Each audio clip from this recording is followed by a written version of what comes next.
siyang insecure pa ba sa kanya? Come on, dahil ba yun sa maikli niyang buhok?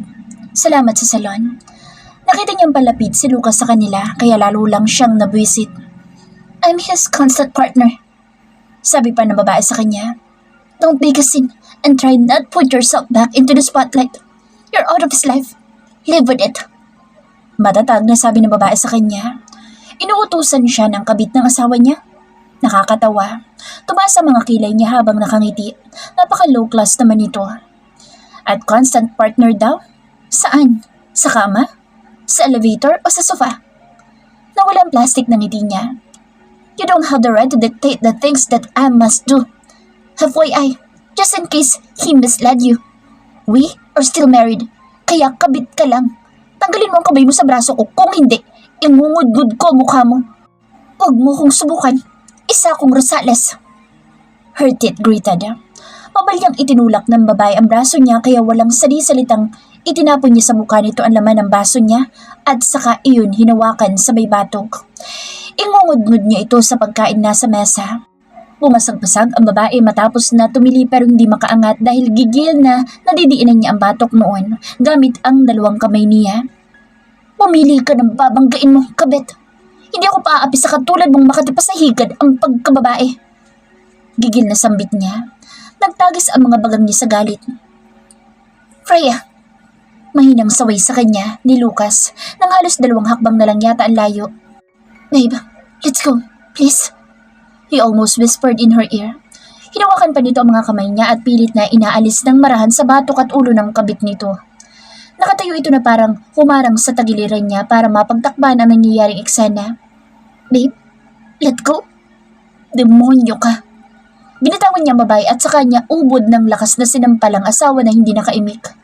Nasa pulang nito ang pisnging sumalo sa sampal niya. Or not yet even. Kulang pa yan, Mr. Fuentes. Pangil na sabi niya dito at itinulak pa niya ito sa dibdib na hindi man lang natinag. Dom his strength. The next time, warn your bitches who to fight with.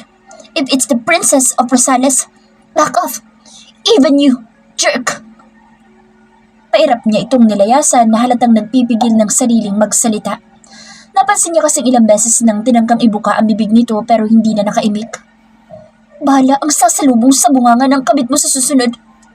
Sabi pa niya habang papalayo na. Kinalma niyang pilit ang sarili habang papalapit siya sa kaibigan na alam niyang nakita ang ginawa niya na wala ng interes niyang kumain. Freya kissed Becca. I am so sorry, Becca. I was so pissed. Lumamlam ang mga mata niya na nakatunghay sa mukha ng kaibigan niya. Becca, touch her cheek. It's okay. At least, nailabas mo. Kanina ko pa rin gustong sapakin mo yun eh.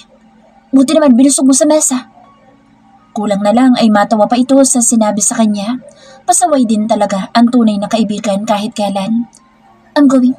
Visit me after your honeymoon. I love you. Niyakap niya ulit ito. I love you too. Take care always. Lalo sa pogi mong asawa na nakahabol pa ng tingin sa'yo. Becca patted her back. She rolled her eyes. Mamatay siya sa titig. She giggled. Suddenly nawala ang tensyon sa katawan niya. Kanina lang ay pakaramdam niya ay masarap pumatay ng tao. Ngayon ay hindi na. She kissed her friend once more at saka siya nagpaalam sa asawa nitong iiling-iling sa kanya. Mahal ka nun. Sinampal mo pa. Nakangising sabi ni Jeremy sa kanya. That's a miracle. Puti na ba ang uwak, Jeremy?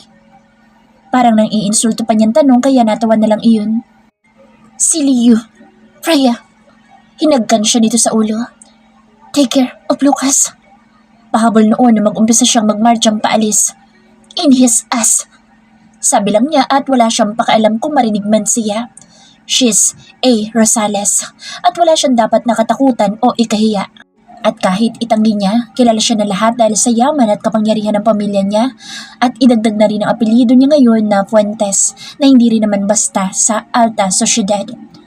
Yun lang, she denies that she's the wife of the famous handsome business magnate, Lucas Fuentes. Famous in Hollywood, famous pa sa Pilipinas. Kaya yata inaway pa siya ng kirida. Ilan pa kayang kirida ang magtatangka sa kanya? Huwag kahit ilan pa, hindi siya pasasampal kanino man. Hindi nasasampal ang isang Freya Rosales. She's as strong as her birdstone, lalo na kung pagdating sa mga kumakalantari sa asawa niyang babaero, hindi siya patatalo. At kung meron mang tatalo sa kanya, my heart, not again. Freya, don't be so foolish again. Yun ang payo ni Celine sa kanya habang ka-video call niya ang kaibigan. Hindi ito nakarating sa kasal na Becca dahil nasa La Union ito at may inasikasong project sa road widening. Celine was one of her friends, also a dear Anne. Isa itong engineer na dati ay nasa ilalim ng kumpanya nila pero mas pinili nitong mag-isa para daw malaman nito kung hanggang saan ang kaya nitong marating gamit ang sariling sikap. Hindi naman so. Okay na ako. Kinip off ko na si Lucas. Thank God. Anito kaya halos matuwa siya. Yan lang gusto kong marinig. Ewan ko ba, BF, hindi ko siya mapatawad nang ako mismo ang makakita ng mga pambababae niya. Alam niya yun dahil syempre ay nasasaktan ito para sa kanya. Ay, wait, tawagan kita ulit. May muna. Nagmamadali nitong sabi saka nawala na sa linya. Mommy! Tuwang-tuwa na sa lubong ni Dayan kay Freya nang matanawan siya ng anak sa may bakuran. Papasok na sana siya galing sa gazebo pagkatapos makipag-usap sa kaibigan. Lumaki ang ngiti niya nang makita ito na tumatakbo papalapit sa kanya. Kasunod ang daddy nito. Na God, nandito na ang anak niya na wala ng abiso na nag-flight na pala. Nagpaiwan si Felix sa US. Pinakausapan niya dahil hindi pa tapos ang final exam ni Dayan. Wala kasi siyang pwedeng mapag-iwanan dito.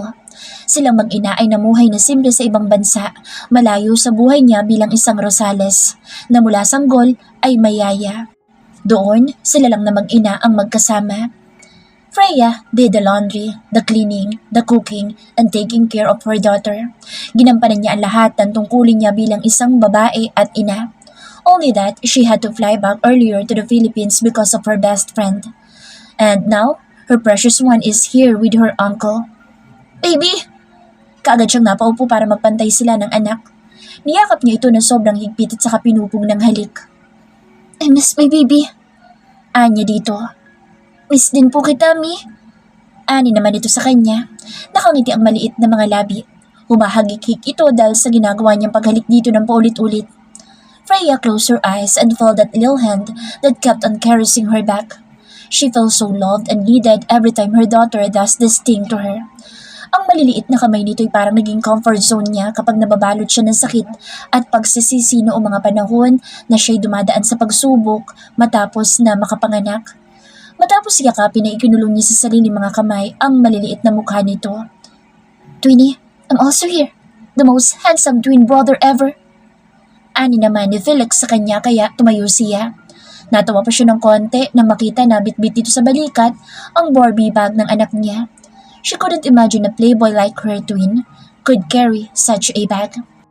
Hindi niya ma-imagine kung ito naman ang maging daddy isang araw. She doubt it. Felix is such a bitch killer, a fucker, a goddamn playboy. Alam ko pong nandito ka. Hinalikan na lang niya ito sa pisngi tapos ay niyakap niya. Thanks for bringing her home, Twinnie. I love you more for that. Pinisil na niya ang pisngi ng kakambal at pinanggigilan nito. Oh, stop that! Ngumiwi si Felix at tinawakan ng kamay niya. Uwi na din ako. Pupuntahin ko na lang dito si Mama para makita na ang maliit na batang iyan. Ang kulit niyan. Mani yan sa ama niyang baliw. Hindi na iwasan na nagtagis ang bagang nito sa tinuran sa pagkakaalala kay Lucas. Ang nakakatuwa ay sobra-sobrang pagmamahalang ni Ukol ng kapatid niya sa anak niya dahil sa kawalan ni Dayan ng ama. They never wanted her daughter to feel less as a kid just because she doesn't have a father. Pinukol niya si Felix ng masamang tingin. Stop that. Just listening. Nag-iisip bata ka na naman, kuya. Saway niya sa kapatid na napa-hands up lang ng sulyapan ng pamangkin. Fine. I just can't help it. I'm sorry, my lovely Twinnie. I love you. Hinalakan siya nito ng mariin sa ilong at niyakap ulit. Pati na rin ang bata ay kinarga pa nito at pinupog ng halik. Be good. Bili ni Felix sa anak niya na kaagad naman na tumango. Ibinaba nito ulit si Dayan. Bye, Daddy Felix. Bye, baby. Sagot naman ng kakambal niya saka ito tumalikod para umalis na. Nakatanaw siya sa papaalis na si Felix at nang marating doon ang sasakyan ay kumuway sa kanila. When he's already gone, that's the time she moved her eyes away and looked at her daughter. Let's go inside? Yes po, Mommy. Magalang na sagot dito sa kanya. Every time Diane looks at her with her big eyes, she reminds her so much of Lucas. Hindi may pagkakaila na mag-ama ang dalawa. Wala itong bahid ng pag-aalinlangan galing sa kontribusyon ng similya ni Lucas. Every inch of Diane's face is purely Fuentes. Siya na ang nagpagulong ng luggage papasok sa loob ng kabahayan dahil nagmamadali yata ang kakambal niya. Baka mambababae na naman iyon. Mukhang nag-enjoy pa kasi sa pagkabinata, palibhasa ay 24 pa lang naman. Napabuga siya ng hangin. Buti pa nga si Felix at nakakapag-enjoy sa pagiging single. Unlike her, nasira ang buhay dalaga niya dahil sa kagagahan niya kay Lucas. Kaya ngayon ay puno ng sakit ang dibdib niya. At kung meron man na nakapagpapagaan noon ay ang anak na lang niya. Hindi niya alam na kung bakit sa sakit na dinanas niya, naging matapat pa rin siya sa lahat ng proseso ng batas tungkol sa hiwalayan. But later on, she just decided to hide. Lahat naman talaga sila matapat. Lahat silang magpapamilya ay umaasa sa legal na proseso. Sunulya pa niya ang bata na palingalinga sa kabahayan.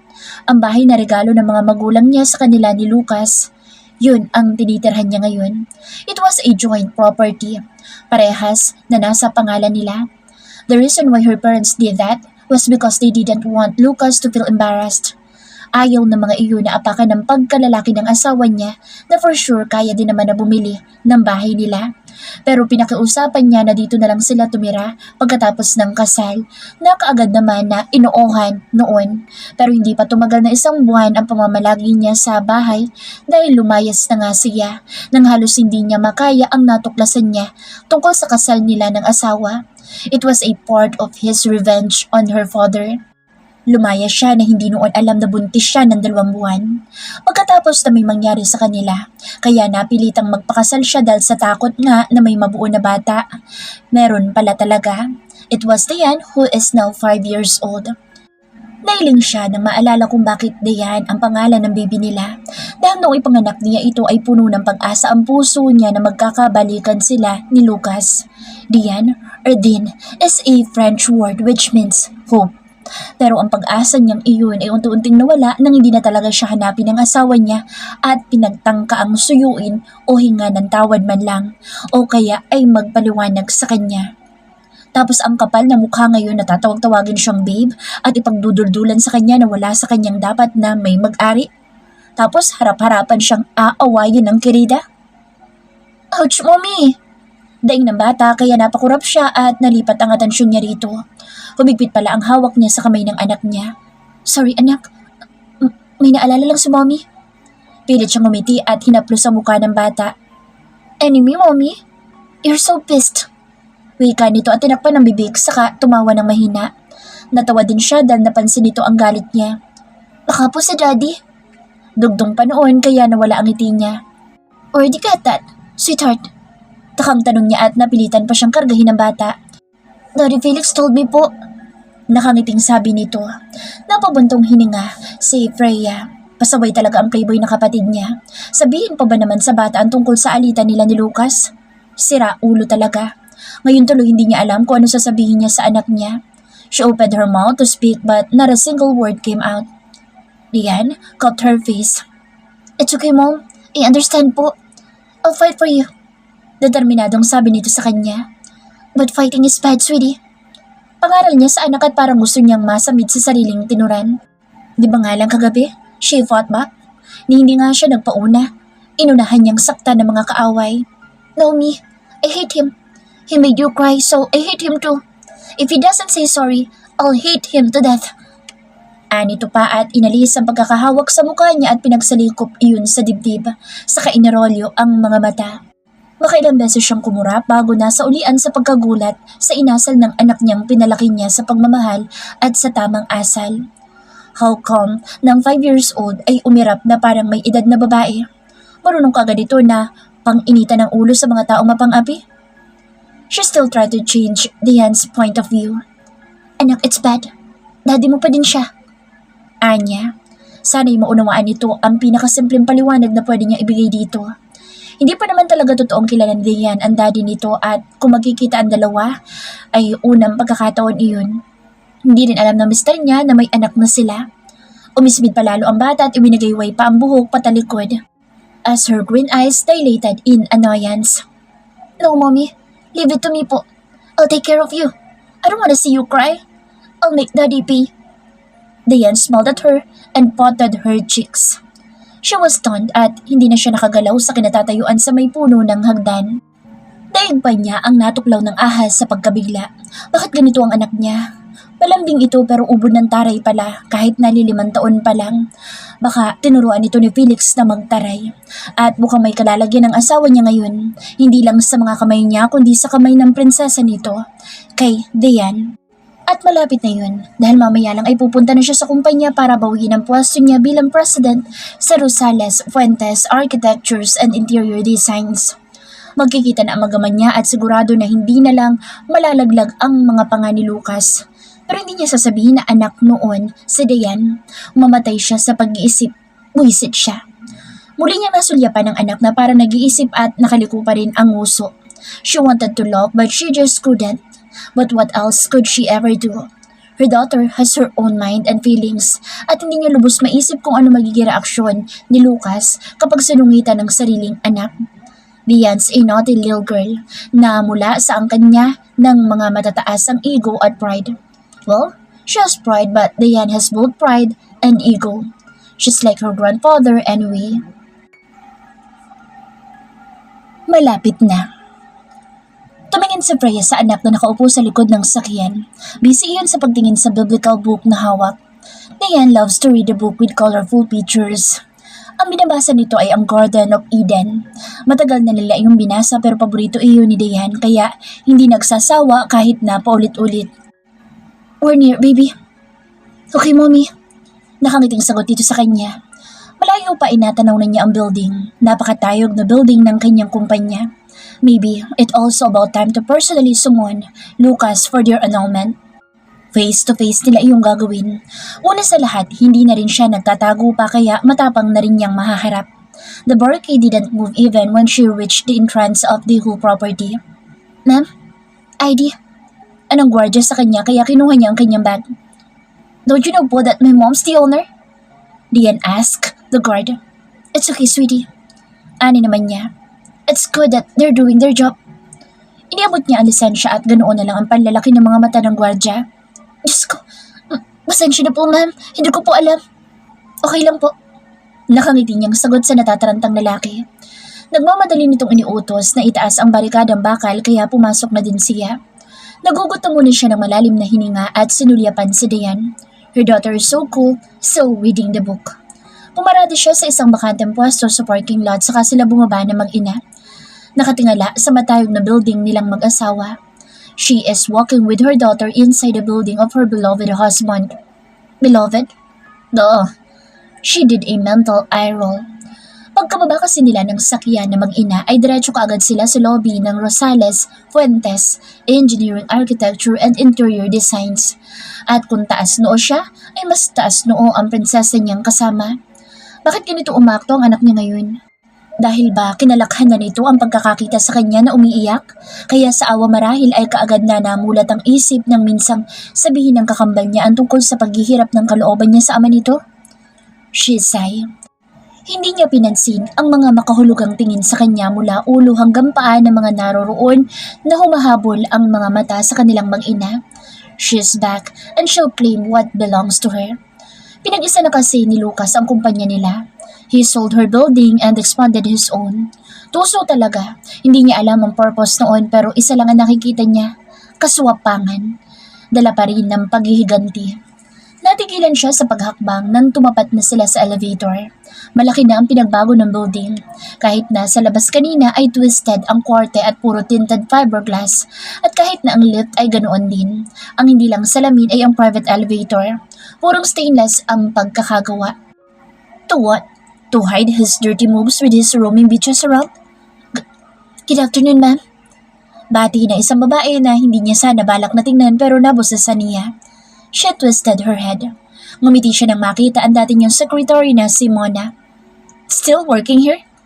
Takang tanong niya, but she's so glad to see an old friend. Sunod-sunod ang tango ng babae sa kanya at inayos ang salamin na suot. Opo, the CEO kept us all. Kahit po nag-joint na ang kumpanya ninyo, hindi po kami pinaalis ng asawa. I mean, the Sir Lucas po. Bagya pa iyong yumuko kaya hinawakan niya sa braso. Malamang nahiya ito sa tinuran na asawa niya si Lucas. It's okay, don't be afraid. I'm still the Freya you met before. Paalala niya dito. She even gave the woman her sheer smile para maging komportable na naman ulit sa kanya. Hindi sila umabot ng 2 buwan na magkasama pero dalaga pa lang siya ay kilala na niya ang babae. Pamangkin ito ng secretary ng papa niya na si Katarina. Ang ganda niyo lalo, ma'am. Anon, na pinasadahan siya ng tingin. She's wearing a black-fitted long-sleeve dress na ang laki ng ukab sa likod at sa harap. Ang haba ay abot kalahati lang ng hita niya. And knowing it's block in color, lalo naman siyang namuti. Freya just spouted. Di pa din siya sanay na kinakompliment siya. She's still that tamed Freya. Matapang lang siya ngayon ay kay Lucas at sa mga babae noon. Naagaw ng pansin mo na ang batang kasama niya. Tumulala pa muna ito saka tumingin sa mukha niya ulit. May anak na po kayo, ma? Parang nalulumong tanong nito sa kanya. Baka nag-iisip ito na hindi si Dean kay Lucas kaya parang malungkot ang tanong sa kanya. Alam niya na ang mga taong tapat sa kanya ay umaasa na magkakabalikan silang mag-asawa. Yung mga inggitera, malamang ay hindi. Taas no siyang sumagot. Yes, she's my daughter. Ayan. Anya. Baby, say hello to Tita Mona. She's a friend.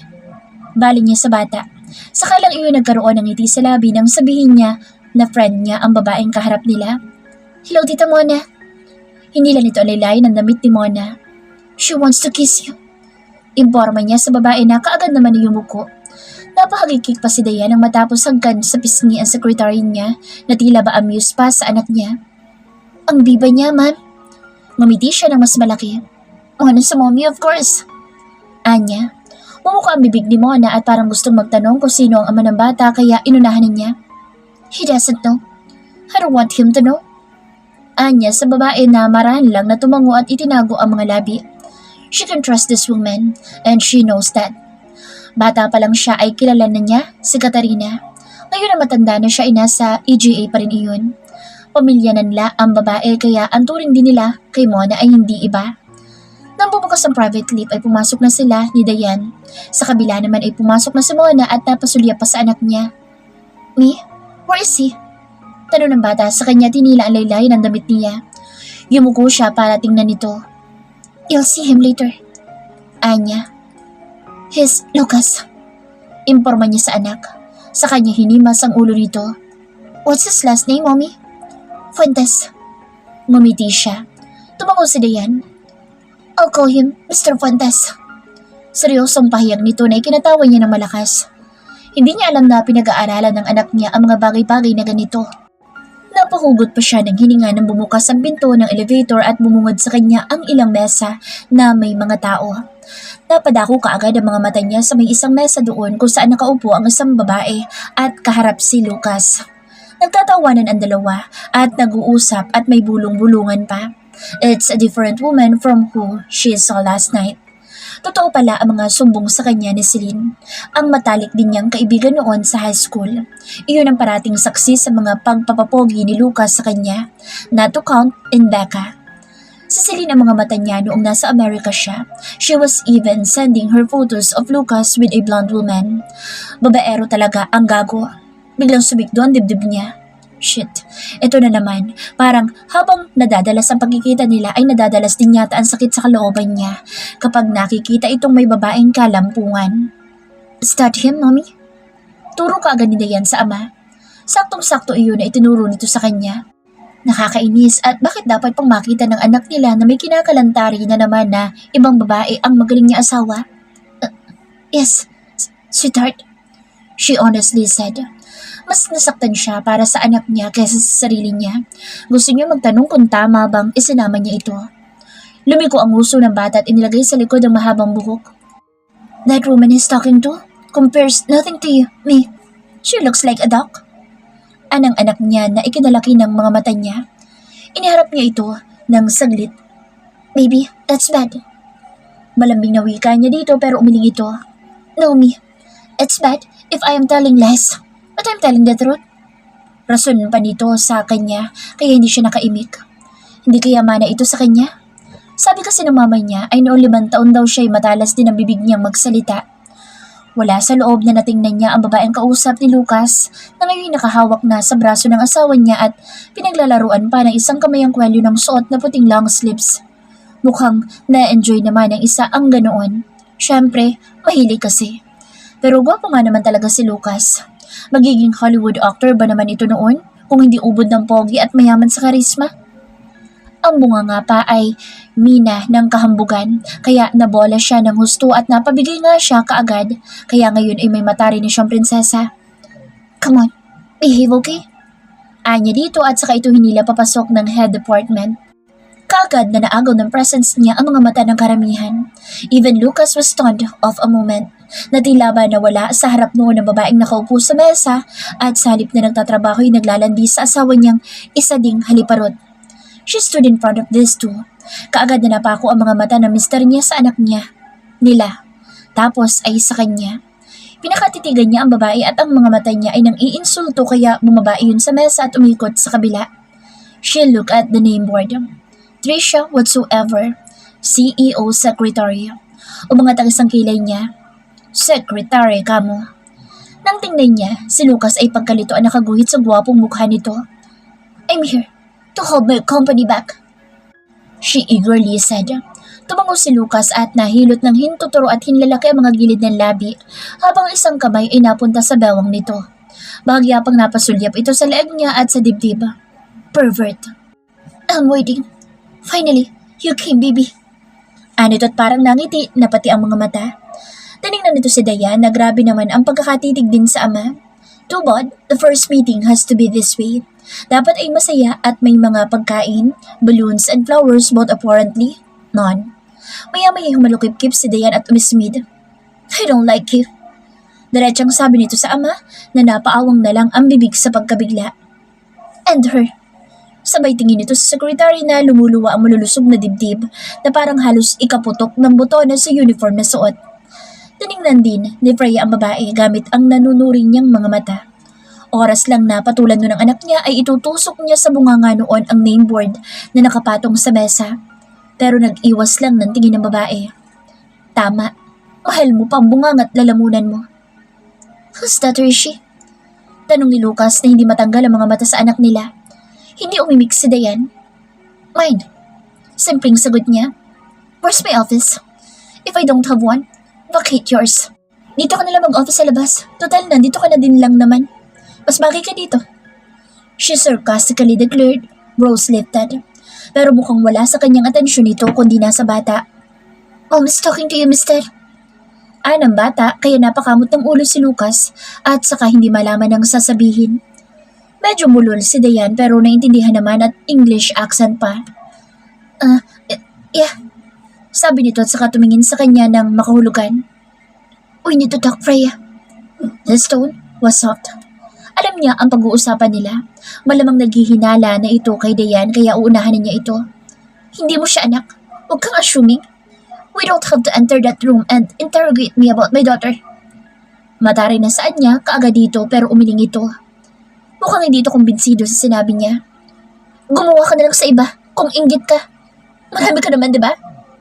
She smirked as she glared at him. Muntik siya mapaatras nang kagatin nito ang sariling labi at ilapit ang mukha sa may tanga niya. Ang taray mo. Hindi mo ba alam na mas lalo ko natuturn on sa'yo?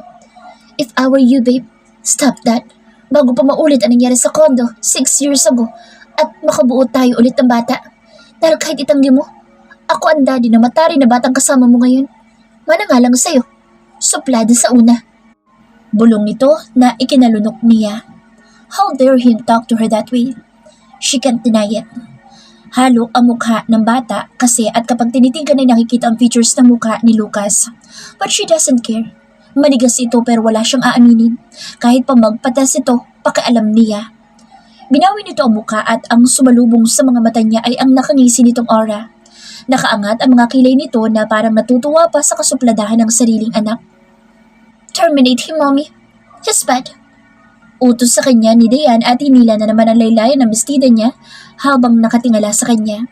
To her dismay ay humalakhak si Lucas kaya hindi siya nakasagot.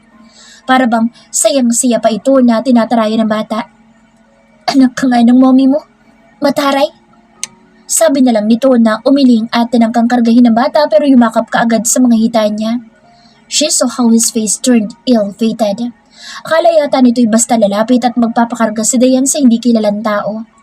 Lucas was frozen on his truck and she felt so victorious with that. Buti nga sa'yo. Anya in her naughty mind.